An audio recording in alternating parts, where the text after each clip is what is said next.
Hi అండి. Welcome back to Siddhan diaries. కార్తీక మాసం అంటేనే అందరికీ నోములు, వ్రతాలు, పూజలు ఇవే గుర్తొస్తాయి. ముఖ్యంగా శివకేశవుల ఆరాధన కార్తీక మాసంలో బాగా చేస్తారు. మేమైతే అన్నవరంలో పౌర్ణమి నాడు వ్రతం చేయించుకుందామని వెళ్తున్నామండి. అలాగే నా ఛానల్ని కనుక ఫస్ట్ టైం వాచ్ చేస్తున్న వాళ్ళు please like, share and subscribe to my channel. మేము అన్నవరం వచ్చేటప్పటికి ఈవినింగ్ 7 అలా అయిపోయిందండి. నైట్ అక్కడే స్టే చేసేసి ఎర్లీ మార్నింగ్ 4:30కి మేము టెంపుల్ అయితే స్టార్ట్ అయిపోయాము. ఇక్కడ టెంపుల్కి వచ్చి చూసిన తర్వాత చాలా జనం ఉన్నారండి. చాలా రష్గా ఉంది టెంపుల్ అయితే. సరే అని చెప్పేసి మేము వ్రతం టికెట్స్, పూజా సామాగ్రి అవన్నీ ఉంటాయి కదండి, అవన్నీ తీసుకుని వచ్చేటప్పటికి అరౌండ్ 5:30, 5:45 అయిపోయింది. ఇంకా మేమైతే టెంపుల్లోకి వెళ్ళేసి వ్రతం అయితే చేంజ్ చేసుకున్నాము. దర్శనంకైతే జనం ఎంతమంది ఉన్నారంటే అండి తోసేశారు. చాలా రద్దీగా ఉంటుందంట కార్తీక మాసము. మేము సరే అని చెప్పి వెళ్ళాము. ఏదైతే అదైందిలే అని చెప్పేసి స్వామి దర్శనం కన్నా వ్రతం చేయించుకోవడం కన్నా ఇంకేముంటుంది మనకి అదృష్టం అని మేమైతే వెళ్ళిపోయాము. భగవంతుని దయ వల్ల వ్రతము దర్శనం బాగానే జరిగింది మాకు.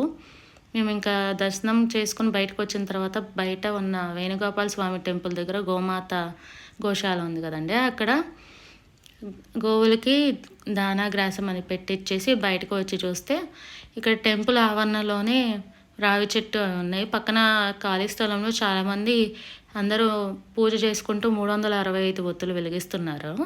మాకంత టైం లేదు కాబట్టి మేము అక్కడ రావి చెట్టు దగ్గర చాలామంది 365 ఒత్తులు వెలిగిస్తున్నారండి. అక్కడ దేవస్థానం వాళ్ళే ఇవన్నీ పూజా సామాగ్రి అమ్ముతున్నారు. మేము అక్కడ తీసేసుకొని సెట్ అక్కడ రావి చెట్టు దగ్గర 365 ఒత్తులు అయితే వెలిగించేసిన తర్వాత మేము పక్కనే ఉన్న సీతారామచంద్రుల స్వామి వారి టెంపుల్లో దర్శనం అయితే చేసుకున్నామండి.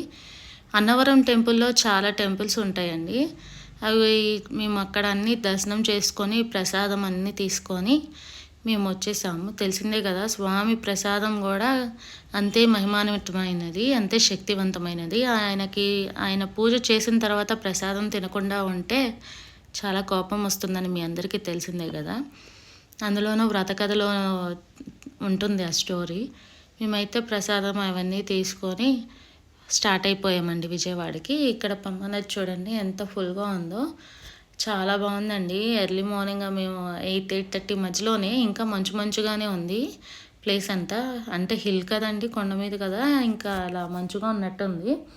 కార్తీక మాసంలో ఇంకా స్వాములు కూడా చాలామంది వచ్చారండి. టెంపుల్ అయితే చాలా రద్దీగా ఉంది. కార్తీక మాసంలో ఎప్పుడూ ఇక్కడ రద్దీగానే ఉంటుందంట. ఇంకా మేము దర్శనం చేసుకొని విజయవాడ అయితే స్టార్ట్ అయిపోయామండి. అలాగే మీరు కనుక నా ఛానల్ని ఫస్ట్ టైం వాచ్ చేస్తున్నట్టయితే please like, share and subscribe to my channel. Thank you for watching.